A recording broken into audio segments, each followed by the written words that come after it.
Hello, my name is Bryan King. I'm Executive Director of Lighting Council New Zealand, which is the industry association for lighting supply companies in New Zealand. I'm actively involved in standards development and technical matters relating to interior and exterior lighting in New Zealand.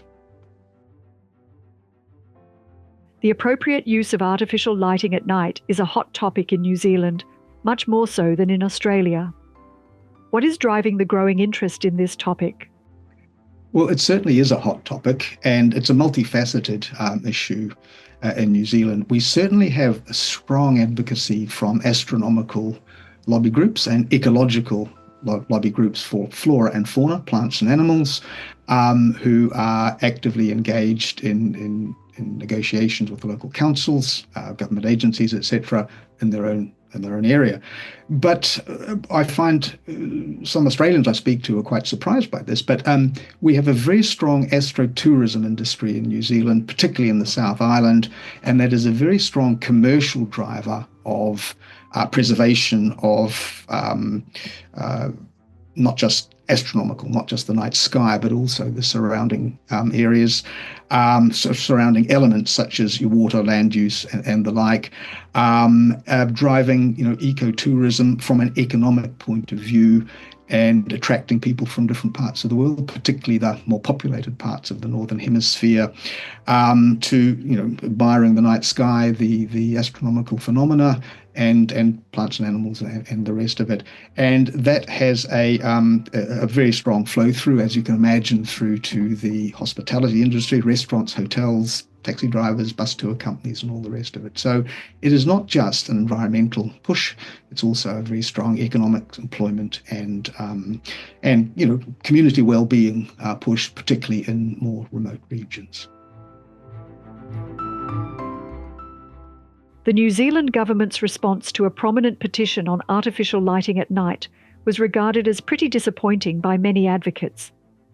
Can you summarise what the petition called for, what the government's response was, and the proposed next steps by bodies like LCNZ? This was for national legislation, an act of parliament which would be an edict for lighting limits and lighting control limits right across the country, and enacted on a legislative basis.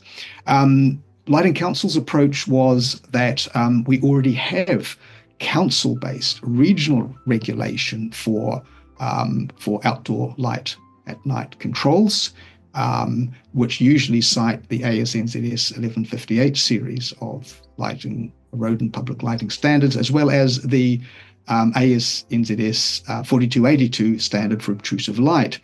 And most councils in New Zealand, both large and small, have some sort of bylaws or regulations on their books which regulate for what one can and can't do within their regions. The problem is very poor awareness of such regulation, very poor understanding, very poor communication of the requirements, and let's say not good understanding of their own legislation within many councils around New Zealand, because not many lighting experts reside within those councils. So what Lighting Council's approach was, we already have the tools to get good outcomes, but those tools are not being used well, they're not being applied well, they're not well understood.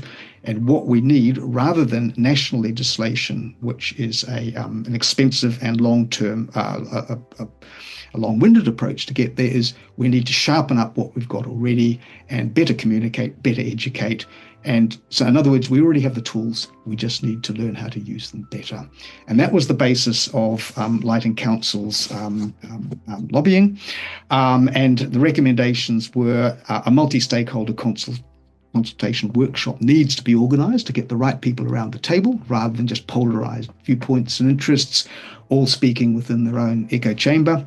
Also, that an effective government agency needed to act as a facilitator. In this case, we recommended the Ministry for the Environment, not surprisingly, and also recommended the development of a New Zealand Light at Night strategic plan. There is no strategic plan. There is no collective game plan of what what we as New Zealand Incorporated are trying to achieve, the outcomes we're looking for, who would be assigned the task of doing it, how it would be, what the surveillance, monitoring and surveillance would be, and enforcement of any regulation, and most importantly, who would pay for the required interventions in the form of extended and time, in-depth application of specialist knowledge, and also if more sophisticated lighting equipment is needed, such as specialist luminaires with spectral light characteristics, CCTs, color temperatures, etc., and also smart control systems and their implementation thereof. Where would that funding be coming from?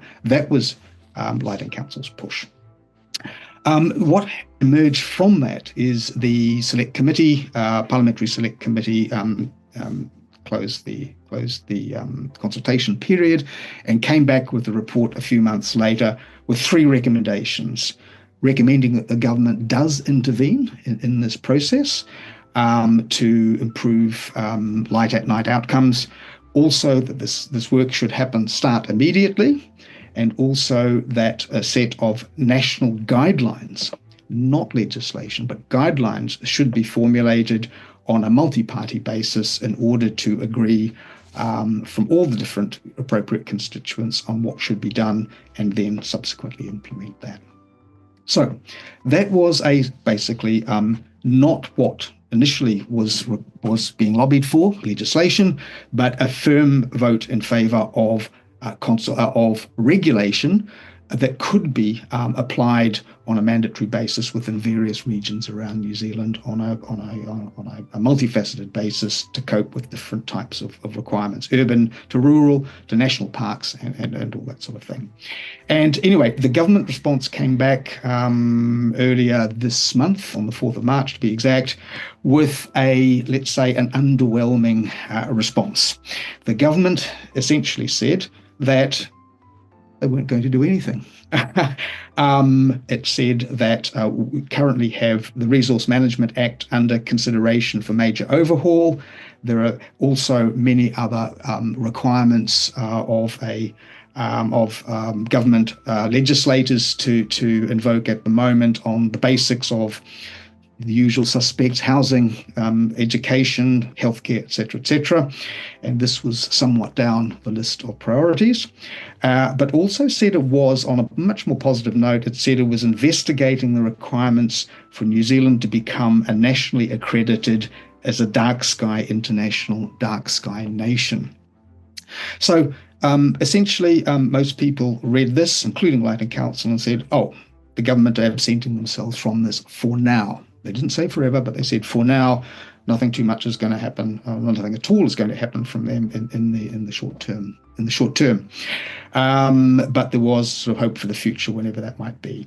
So essentially, we read that as being the private sector is on its own, and subsequent to that, it was, let's say, agreed within Lighting Council's board and membership that the lighting industry in all its forms should engage with astronomical and ecological stakeholders to get around a table and let's do this for ourselves. Let's figure out what needs to be done, who can do what, who might be willing to pay for it, where the funding might come from.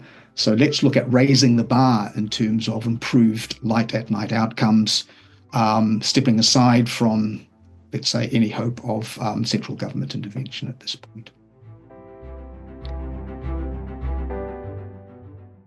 Lighting Council New Zealand has taken a leading role in pulling together a multi-party working group on artificial lighting at night. Can you tell us a bit about that working group and why LCNZ has taken this approach? Sure. Yes, that's correct. So at least there's clarity about what the government's position was, which essentially leaving the table clear for private sector, NGOs and industry groups and companies and organizations, basically to figure out on their own what should be done. So Lighting Council has been in face-to-face communication with the Royal Astronomical Society of New Zealand, and have a Dark Skies group, which is led, their president actually is now the Ms. Nailani Davies is in fact just been voted as the international president of Dark Skies International, based in the USA. So she is not only a New Zealand activist and NGO leader, she is also an international NGO leader. So Nailani is very keen on pursuing the Dark Skies nation status for New Zealand as a country. Apart from Niue, the tiny island of Niue in the Pacific, New Zealand would be the first Dark Skies nation if that can be pulled off. So Lighting Council has said to the RASNZ, why can't we do this? Let's look at the glass being half full, not half empty. If we can get the right forces together of local government and NGOs relating to environmental protection and safety and community awareness and let's say ratepayer utility for councils, and come up with common sense arguments economically, practically, and lifestyle-wise why this would be a good thing to implement. Why don't we work to that? So that's been essentially the intention. It's very early days at the moment yet, because that government position paper only came out, literally a few weeks ago.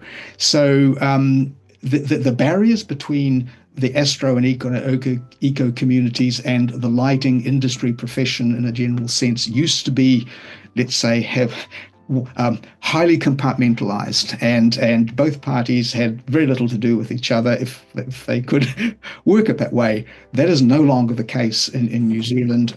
There is excellent dialogue happening about, let's put aside the I like what you do or don't like what you do sort of discourse, and say, let's all get together, let's raise the bar, and let's work together to see if we can achieve that. So that dialogue has started. We are looking at selecting regions, or a region around New Zealand that can act as a case study site, where the council is aligned with good light at night outcomes, where the ratepayers have an affinity for ecotourism and strong personal, commercial, and job security related interests in this. And let's rally the forces of the lighting industry, lighting design sector, the lighting supply sector, smart controls and smart installation, and work on developing some real practical and learning cases within a given council that can be used to write case studies for building awareness, calculating the economic aspects of it, not just capex but opex, and the advantages that can happen over the long term of the 10 to 20 year span of a lighting infrastructure system. So that's where we're at the moment. We're working on that. But there is strong goodwill between those parties who are involved. There needs to be more formalized work going on, which will happen over the rest of 2025. And so I guess it's a case from say an Australian New Zealand point of view is watch this space, and the intention is that both NGOs, RASNZ and Lighting Council, and hopefully IES, the Illuminating Engineering Society of New Zealand, Australia and New Zealand, will be looking at joint position statements, PR materials, perhaps videos, and case study sort of calculations and information that can be circulated to a wider audience. And rather than being overly technical, but aimed at a wider audience of stakeholders, showing the let's say the uplift for the wider communities that can happen through such joint endeavours. Emphasis on joint. The Global Lighting Association is soon to publish a Light at Night Best Practice Guide. When is this expected, and who is it aimed at? Lighting Council New Zealand is a member of the Global Lighting Association, which is let's say, the mega association of lighting industry associations around the world, with representing 38 countries. And we all compare our information and knowledge and learnings from our different parts of the world to produce position statements that will lift the bar generally for, not just for the commercial side of lighting, but also for the consumers, the specifiers, and those that fund and pay for public lighting. And look at ways of actually increasing the net benefits for all of those parties. So this is going to be called a best practice guide. In other words, a guidance document not deeply technical, but aimed at the people who write procurement specifications, who pay for public lighting installations, or who preside over working groups such as mayors and or CEOs and or infrastructure leaders within local governments around the world. The term that's being used is light at night, not light pollution. Light pollution only addresses one side of the equation, the bad things that happen with light at night. But we must never forget that the reasons why we light at night is for public safety, public amenity, tourism, transport, feel-good factors, perceptions of safety, and all the rest of it. And we need light at night, but we need good light at night, well designed, with appropriate spectral characteristics, appropriate levels, and only when we need it, not blanketing light, not having it on at times when we don't need it, and not overlighting. So it's about balance is really what the Global Lighting Association Best Practice Guide will be looking at. And there are plenty of other guides that are from various NGOs around the world, but they tend to address just parts of the equation. They look at protecting the night skies. They look at protecting animals or plants, certain species and the like.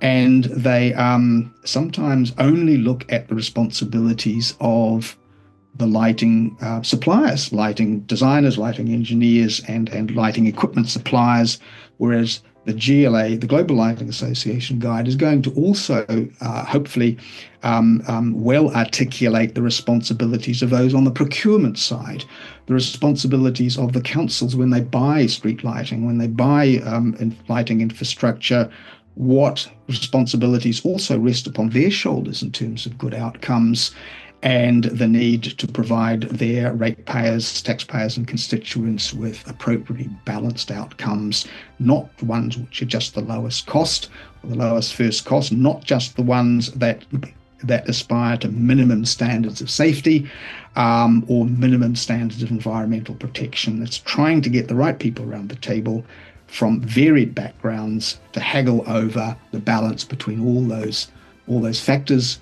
which are frequently in conflict. So that's our hope. Remains to be seen what the uptake is, but that will certainly be on the, let's say, the radar screen of public lighting professionals and users of public lighting within councils and other entities in the near term future.